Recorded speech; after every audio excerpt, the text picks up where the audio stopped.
Hello. तर आज आम्ही इन्फिनिटीला चाललो आहे आणि हा आहे माझ्या ब्लॉगिंगचा डे 2. सो आज आईमुळे आमचा इन्फिनिटीला जाण्याचा प्लॅन बनला. त्यासाठी रिक्षा शोधली पण ती काही सापडली नाही, म्हणून आम्ही चालतच जाण्याचा निर्णय घेतला. आणि ते रोड क्रॉस करण्यासाठी आम्ही मेट्रोची जी लिफ्ट असते ना, तिचा उपयोग केला. ते थोडंसं कन्व्हिनियंट आहे म्हणून.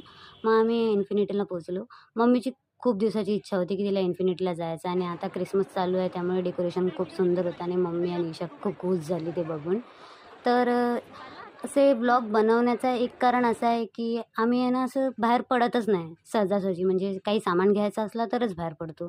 तर म्हटलं की व्लॉगिंगच्या निमित्ताने का होईना रोज 1 तास तरी कुठेतरी बाहेर पडायचं, म्हणजे तिघीही बाहेर पडायचं. त्यामुळे थोडासा आमची एन्जॉयमेंट पण होईल आणि काहीतरी वेगळंपणा ना असं जीवनामध्ये. त्यासाठी थोडंसं ट्राय करतोय. बघू कितपत जाऊ शकतो. कारण एकदा घरात बसलो की बाहेर निघायचं